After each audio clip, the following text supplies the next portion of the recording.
Wazo la wiki. Ni furaha yangu tena kukaribisha kwenye neno lake Mungu. Na katika wiki hii kuna jambo ningelipenda tuwaze pamoja. Hapo awali nilikuwa nimetangulia kuongea juu ya Yusufu yule wa Arimathia.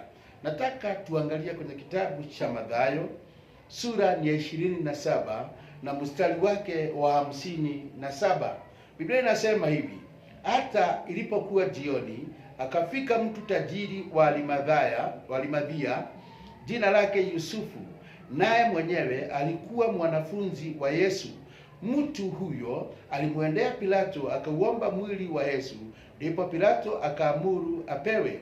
Yusufu akautoa mwili, akausonga katika sanda ya kitani safi, akauweka katika kaburi lake jipya aliyokuwa amelichonga mwambani, akabingirisha jiwe kubwa mbele ya mlango wa kaburi, akaenda zake.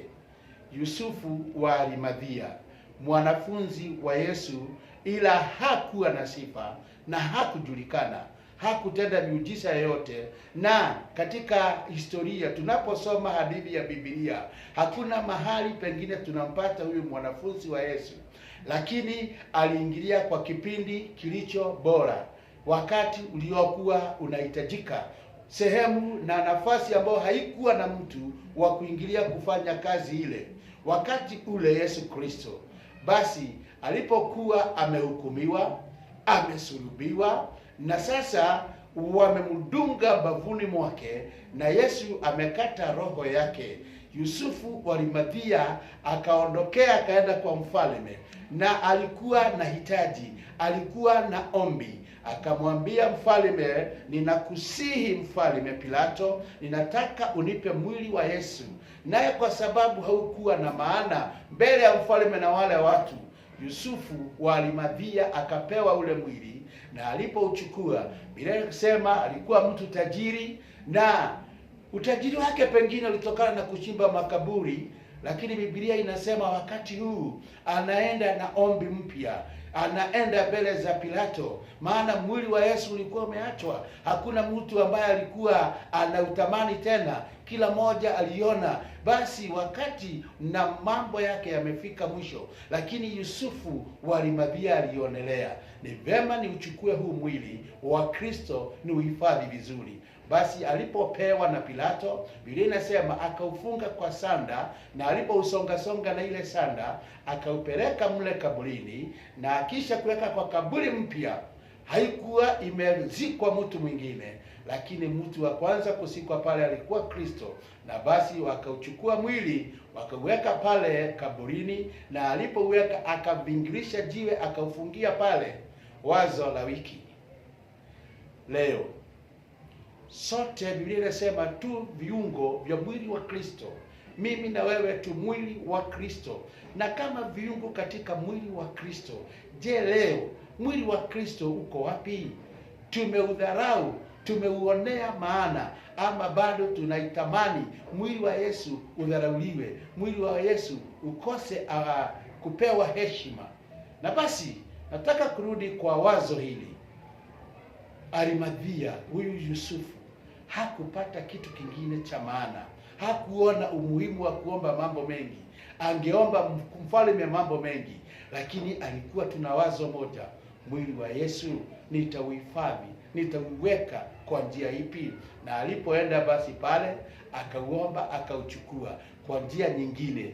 Wakati huo ndio Yesu alihitaji mtu ambaye angejitolea. Kipindi kile cha kuzika, kipindi kile cha kuhifadhi mwili, ambao hakikuwa na mtu kabisa, watu pengine wangesongamana wakati Yesu alipokuwa anatenda muujiza, wakati Kristo alipokuwa anawapea mikate, ama wakati ule ambapo ishara nyingi zilikuwa zinafanyika. Lakini wakati wa kifo chake, Biblia inasema hapo juu ni wamama wachache tu walikuwa wakifuata step by step kuona kile kitakapotendeka baadaye. Na hata wakati huyu Yusufu alipokuwa ameubeba ule mwili, imagine kubeba mwili wa Kristo, alipokuwa ameubeba ule mwili na kuupeleka mle kaburini, hakuhitaji msaada wowote.